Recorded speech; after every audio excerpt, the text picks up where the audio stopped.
नमस्कार दोस्तों। डिजिटेक ज्ञान के एक और नए वीडियो में आप सभी का स्वागत है। तो आप देख सकते हो मेरे पास एक सीपीयू रिपेयरिंग के लिए आया है। तो कस्टमर का कहना है कि ऑन नहीं हो रहा है। तो चलिए एक बार अब चेक करते हैं इसको कि इसमें क्या प्रॉब्लम है। एक बार मैं इसकी पूरी वायरिंग कनेक्ट कर लेता हूँ, फिर मैं आपको दिखाता हूँ कि चालू होता है या नहीं। एक बार अपन भी चेक कर लेते हैं कि वाकई ये प्रॉब्लम है या नहीं। तो चलिए मैं एक बार इसकी वायरिंग कर देता हूँ, फिर मैं आपको दिखाता हूँ। तो फ्रेंड्स देखिए, मैंने कंप्लीट इसकी वायरिंग कर दी है। पावर केबल लगा दिए, वीजीए केबल और माउस और कीबोर्ड और डिस्प्ले ये। तो चलिए एक बार इसको चालू करते हैं। तो अब देखिए कोई लाइट वगैरह कोई रेस्पॉन्स नहीं है। और ये देखिए डिस्प्ले। चलिए अभी इसका ढक्कन खोल के देखते हैं कि अंदर क्या प्रॉब्लम हुई है। तो फ्रेंड्स देखिए मैंने इसका ढक्कन खोल दिया है। आप देखिए अंदर सभी चीज़ें लगी हुई है। हार्ड डिस्क लगी हुई है, मदरबोर्ड, पावर सप्लाई और डीवीडी राइटर।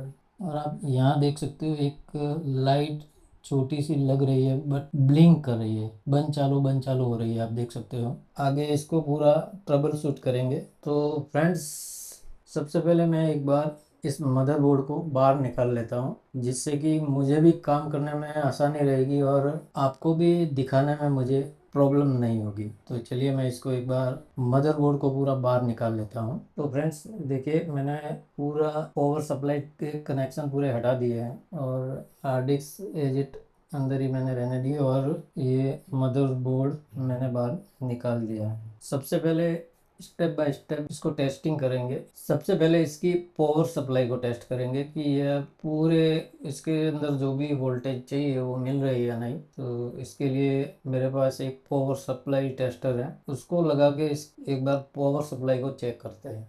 मैंने पावर सप्लाई टेस्टर लगा दिया है। ये इस साइड में 24 पिन है और ये साटा कनेक्टर और ये 4 पिन, इस तरह से इसके कनेक्शन होते हैं। तो ये मैंने लगा दिए हैं। आपके पास यदि ये टेस्टर नहीं है तो आप घर पे भी इसको टेस्ट कर सकते हैं, इसकी ज़रूरत भी आपको नहीं पड़ेगी। आपको सिर्फ 2 वायर शॉर्ट करने होते हैं इस 4 पिन में, ग्रीन और ब्लैक को।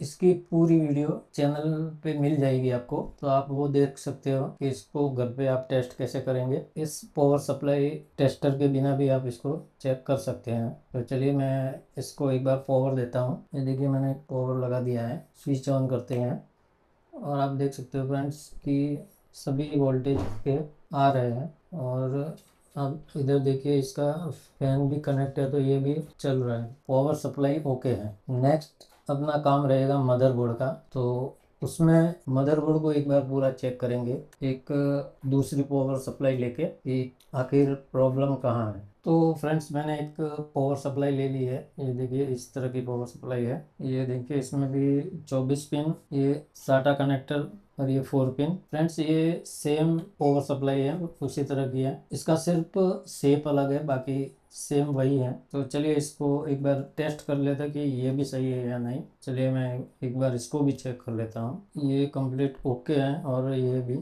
चालू है। अब इसको इस मदरबोर्ड से कनेक्ट करके आगे का प्रोसेस करते हैं। तो फ्रेंड्स मैंने देखिए इसके पावर के कनेक्शन लगा दिए हैं। मेन इसमें 2 ही कनेक्शन होते हैं, एक तो 4 पिन और एक 24 पिन। ये दोनों कनेक्ट कर लिए हैं, इनको लगा दिए और वीजीए केबल लगा दिया मैंने। और अभी इसके माउस और कीबोर्ड भी इसको लगा देते हैं। और एक बार इसकी दोनों रैम भी निकाल लेते हैं, इनको थोड़ा क्लीन करेंगे। और मदरबोर्ड को भी ब्रश से थोड़ा क्लीन कर देते हैं। इस तरह से ब्रश ले लेना। ये इसका रैम का स्लॉट। मेन फ्रेंड्स प्रॉब्लम इसके ये जो पावर स्विच है ऑन ऑफ के, और उनमें नमी होने की वजह से हो सकता है ऐसा। 100% तो नहीं कहूँगा बट 30% चांसेस यही रहते हैं कि इसमें ही कुछ प्रॉब्लम होती है। बट फिर भी देखते हैं आगे क्या होता है। तो देखिए मैंने इस तरह से यहाँ से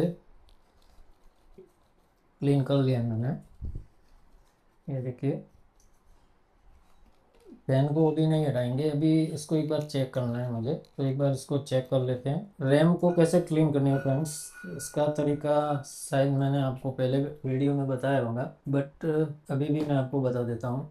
एक आपको इरेजर लेना है, तो इसको ये जो येलो पिन है इन दोनों इन सभी को क्लीन करना है, इस पे रगड़ के दोनों तरफ से। तो फ्रेंड्स आपको इस तरह से क्लीन करना है, इसको दोनों को क्लीन करना है रबड़ की मदद से।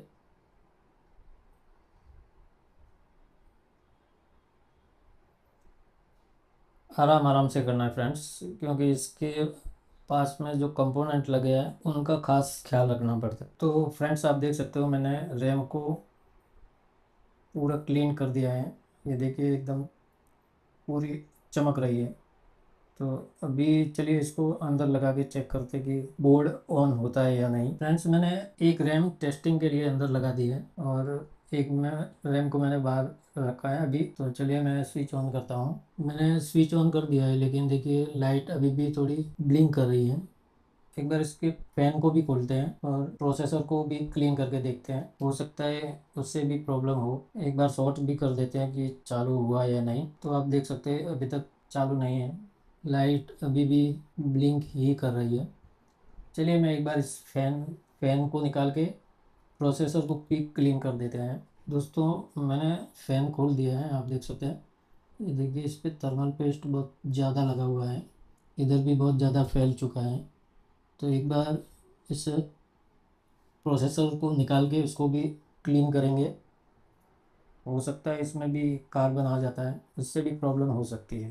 तो चलिए मैं इसको बाहर निकालता हूँ। तो फ्रेंड्स मैंने इसको प्रोसेसर को बाहर निकाल दिया है, ये देखिए फिर कहीं कहीं कुछ कार्बन सा इधर दिख रहा है। और सॉकेट भी आप देख सकते हो, सॉकेट क्लीन है, ओके है। एक बार प्रोसेसर को भी इरेजर की मदद से क्लीन करेंगे, फिर देखेंगे इसको चालू करके कि चालू होता है या नहीं। तो दोस्तों मैंने अभी इस इरेजर की मदद से इसको पूरा घिस के क्लीन कर दिया है, अभी थोड़ा ज़्यादा चमक रहा है। और अभी इसको मैं इसके अंदर फिट करके आपको दिखाता हूँ। तो दे फ्रेंड्स मैंने एक इस तरफ, ये आपको दिख रहा होगा, एक इस तरफ दो हो खांचे बने हुए हैं, इसको मिलाकर इसको ऊपर रख दिया है और इस तरह से इसका लॉक आपको बंद कर देना है। अब ये प्रोसेसर आपका कंप्लीट फिट हो चुका है। फ्रेंड्स मैंने रैम वापस एक लगा दी है और चलिए एक बार इसको बाहर ही रखकर मैं चेक करता हूँ कि लाइट इसमें आ रही है या नहीं। तो फ्रेंड्स देखिए अभी लाइट आ चुकी है, फैन घूम चुका है और ये आप देखिए माउस में भी लाइट आ चुकी है और कीबोर्ड में आ चुकी है। ये देखिए मैं ऑन ऑफ कर रहा हूँ,